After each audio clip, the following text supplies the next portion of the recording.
You're listening to the Youth Critic Podcast on KHZ Network. Find us on Facebook at DecibelUNG Radio and find us on Twitter at DecibelUNG. If you like this episode, please leave a like and comment on our iTunes page at KHZ Network. And now for the podcast.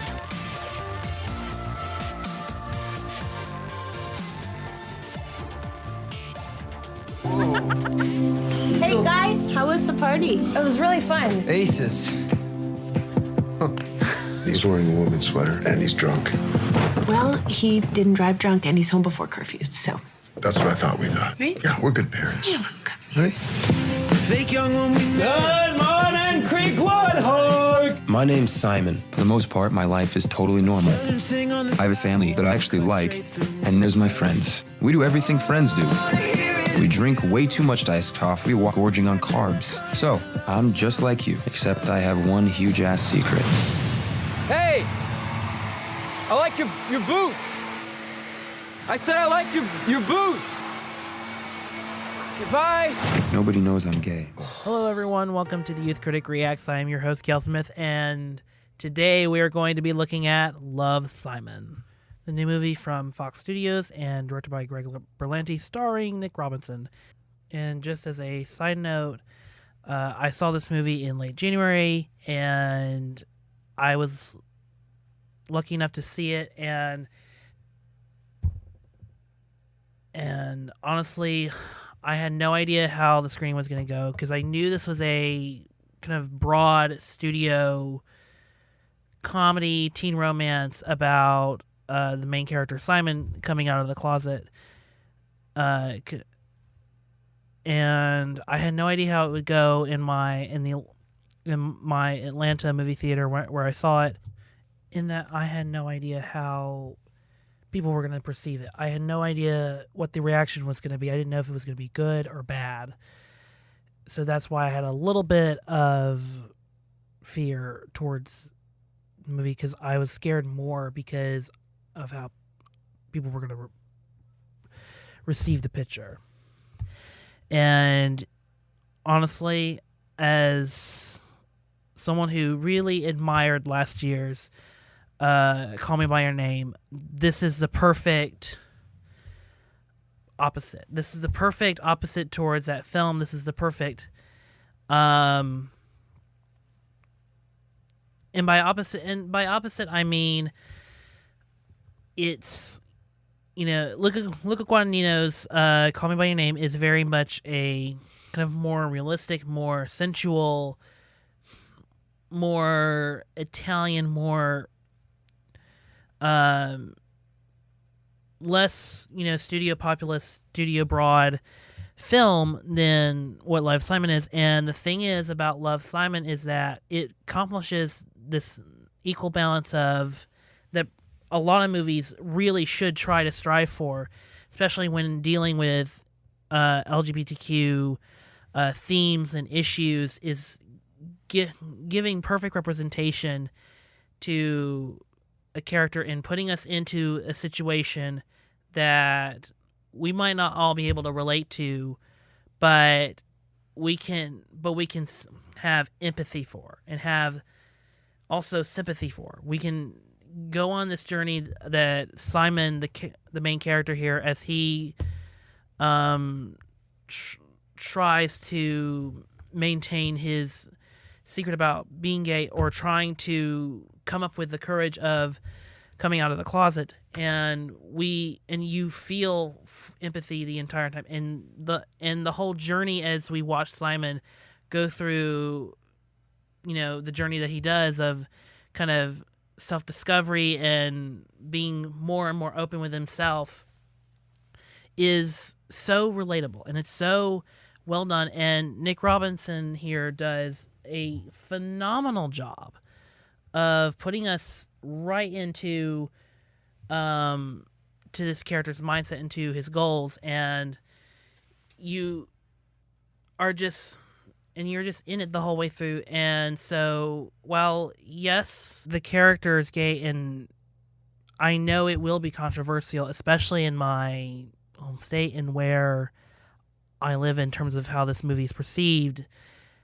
I think people should check it out. I think and experience the story as nuanced and well-defined as this. And while I'll admit it's not like as realistic or as big of a gut punch as Call Me by Your Name, it still has an emotional impact that people can get involved, and it has a story that people can relate to and people can have empathy towards, and you can get behind character motivations, and you can get behind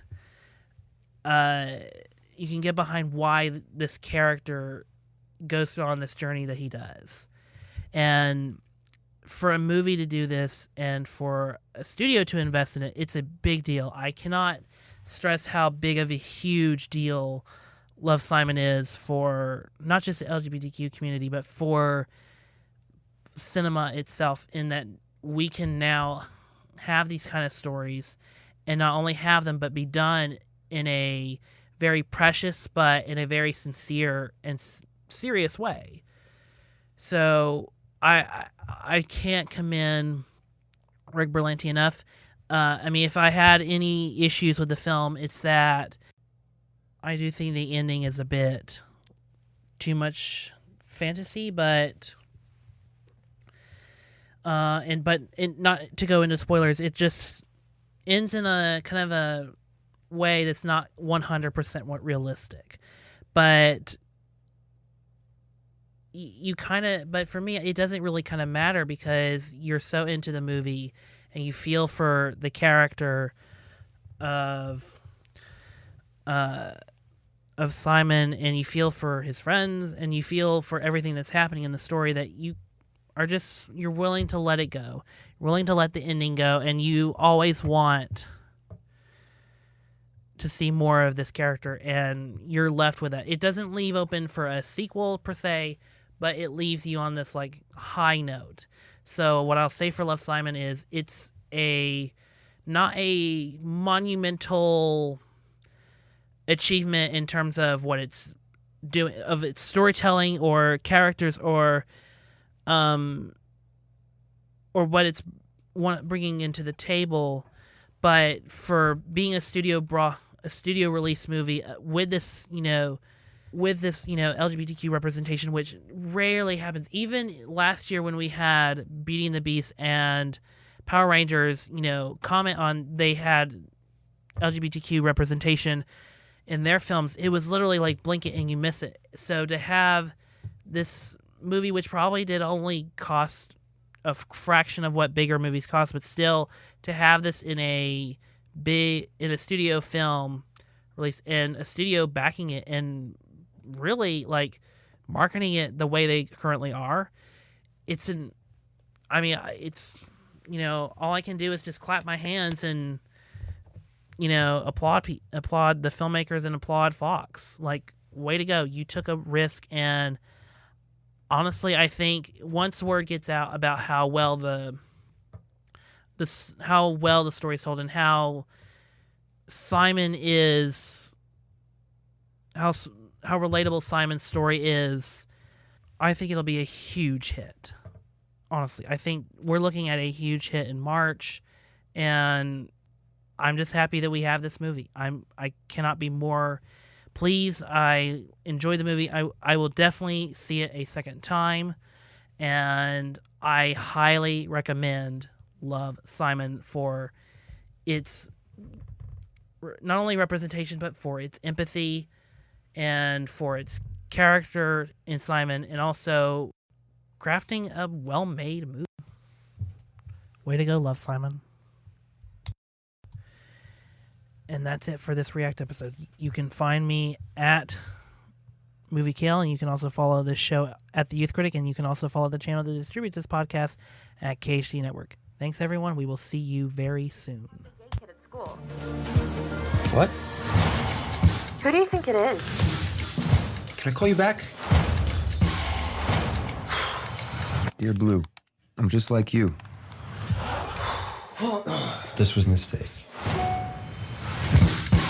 It's nice to know there's another guy at school with the same secret. When did you first realize? It was a bunch of little things, like my first girlfriend. I think I'm falling in love with you. Wow, thank you. Be right back. Wasn't my proudest moment.